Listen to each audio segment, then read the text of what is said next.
소리 들려요?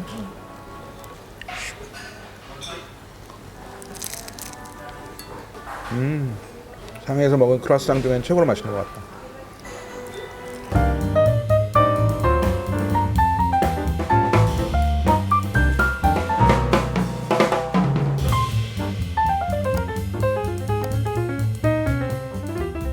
아주 훌륭한 유명한 뭐 이런 호텔이라 그러면 우리가 서구 쪽에서 생겨난 호텔들을 먼저 생각을 하는데 아시아에도 세계를 제패한 특별하고 멋있는 호텔들이 많이 있잖아요. 그렇죠. 오늘은 첫 번째로 카펠라 얘기를 해보려고. 근데 왜 카펠라? 역시 핫한 것부터 하고 그렇죠. 전통의 명가를 그 다음에 얘기를 하는 게 나을 것 같아서 제가 요즘 홀려 있는 호텔이기도 하고 아 해서 그래요? 네. 카펠라라고 하면 북한 김정은 위원장하고 미국 전 트럼프 대통령이 회담을 했었던 장소로 인해서 굉장히 유명해졌었잖아요. 그 지금 호르스트 슐츠가 이 카펠라를 만들 때 세상에 둘도 없는 최고의 리조트를 만들겠다고 했거든요. 제일 중요하게 생각했던 컨셉 중에 하나가 프라이버시, 그러니까 사생활 보호예요. 싱가포르 카펠라 가보셨어요? 가봤어요. 거기는 완전 리조트 같은 시티 리조트. 예. 싱가포르이 굉장히 작은 도시 국가인데 여기는 가면 완전히 다른 데하고 격리되어 있는 미국하고 북한이 정상회담을 한 것도 완벽하게 둘러쌀 수 있으니까 경호하기 굉장히 좋을 것 같아요. 또 하나는 싱가포르에서 제일 좋은 호텔이니까 업계를 이끌어온 전설적인 인물들이 몇 명 있잖아요. 호텔 업계도 그렇거든요. 호르스트 슐츠라고 하는 독일 분이 계세요. 리츠 칼튼 브랜드를 만드는데 가장 큰 영향력을 가지고 계셨던 분이에요. 리츠 칼튼을 나오셔서 자기 브랜드를 만드신 거죠. 그게 카펠라예요. 처음 시작된 지 한 10년 조금 넘게밖에 안 됐는데 인지도도 높고 무서운 속도로 성장을 하고 있어요.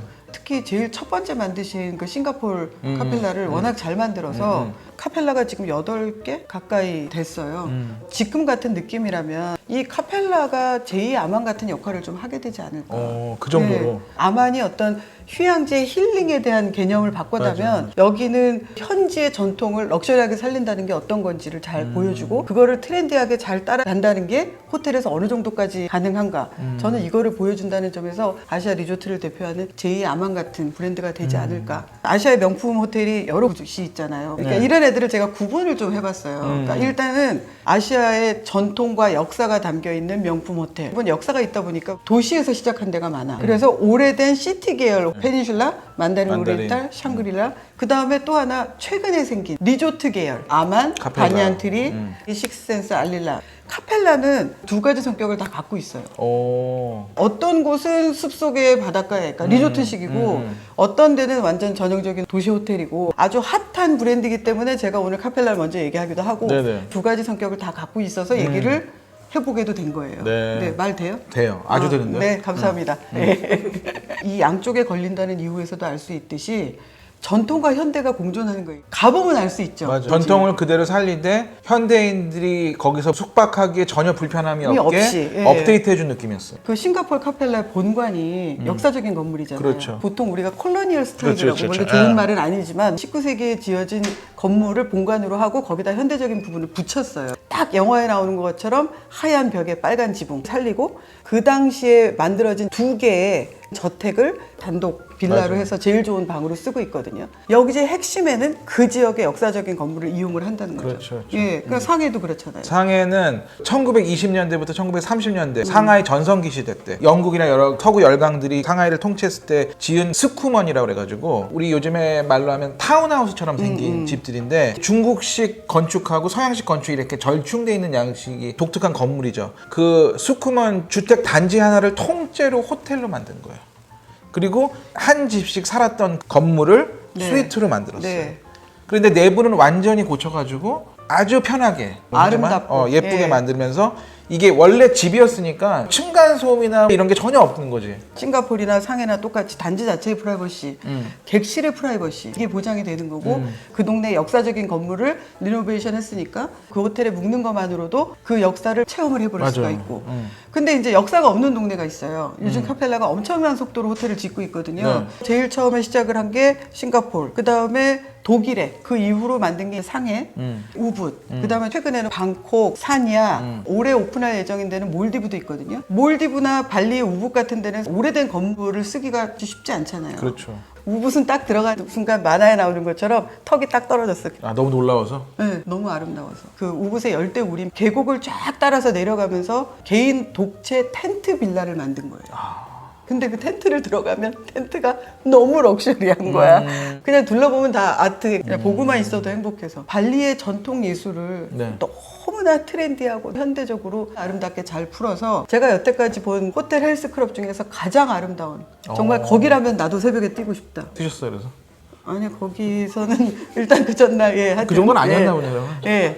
그래서 그런데 아마 몰디브도 제 생각에 전통 건물이 마땅치가 않기 때문에 몰디브도 그런 식으로 하지 않았을까. 정말 기대가 되는데 당분간은 조금 힘들겠죠. 그렇죠. 네. 너무 궁금하다. 네. 카펠라 상하이에 가가지고 조식을 시켰는데 여기는 알라카르트로만 돼 있고 카펠라에서 이걸 운영해달라고 맡긴 셰프가 피에르 가니에르. 이제 이 사람한테 맡긴 이유가 카펠라 상하이가 있는 지역이 옛날에 프랑스 조개지 지역 안에 있으니까 그 역사성을 살려서 프랑스인 셰프를 초청해서 레스토랑 운영을 맡긴 거죠. 야, 요즘 고급 호텔들은 알라카르트가 대세인가 본데? 이렇게 생각하실 수가 있거든요. 근데 거기는 두 가지 이유가 있어요. 궁극의 진정한 서비스는 알아서 최고를 골라서 나한테 제공해달라 이거지. 또 하나는 최근에 이렇게 자기의 어떤 개성을 독특하게 살린 호텔들 같은 경우에는 방 개수가 몇 개 안 되는 경우가 있거든요. 그러면 그 수준을 유지하면서 뷔페를 회전시킬 수가 없기 때문에 알라카르트 아니면 단독 상으로 차리거나 선택해서 먹는 식사로 카펠라가 딱 그 컨셉에 맞는 거죠. 컨티넨탈 브렉퍼스트의 최고 수준을 보여주는 서양식 조식. 빵 너무 맛있어. 빵이 정말 별도의 빵집이 있는데 그 빵집도 바게트랑 크루아상이 아주 훌륭합니다. 상하이에서 아마 최고로 맛있었던 것 같아요. 그 다음에 그 중국식 조식, 콘지라고 네. 하는 거, 네. 중국식 죽, 딤섬 그것도 아주 훌륭했었어요. 여기는 카펠라 샹하이 호텔에 있는 피에르 가니에르라고 하는 미쉐린 원스타를 받았어요. 그 여기 식당에 보면 재밌는 게 왼쪽에 보면 포크 나이프가 있고 오른쪽에 보면은 숟가락 젓가락이 있어가지고 마치 동서양의 만남이 이 테이블 위에서 펼쳐진 게 상하이를 상징하는 것 같아요. Le Comptoir de Pierre Garnier 메뉴판을 보시면 중식이고 이 식당의 대표 아침 식사예요. 딤섬, 죽, 두유에다가 이렇게 찍어 먹는 거 이런 게 다양하게 구성되어 있는. 그 다음에 보시면 여기 양식 메뉴, 오믈렛, 팬케이크, 와플, 달걀 요리 다 있고요. 여기는 그냥 아침 식사라기보다는 유명한 셰프가 하는 파인 다이닝 브렉퍼스트 같은 느낌이에요. 오,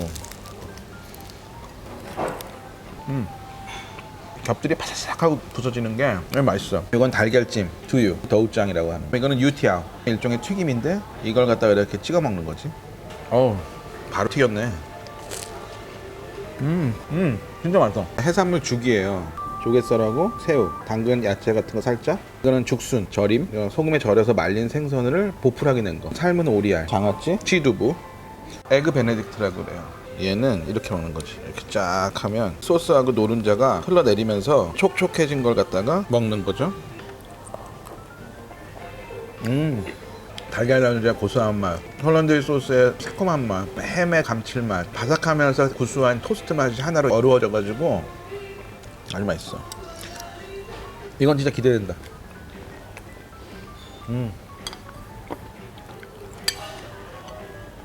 새우도 육즙이 살아있어. 오징어도 부드러워. 진짜 맛있는데요? 중식 아침 식사 코스 중에 하나 딤섬 나왔어요. 새우가 들어간 하카오, 돼지고기 바베큐가 들어가 있는 차시우바오. 이거는 커스터드 크림이 들어있는 것 같아요. 이렇게.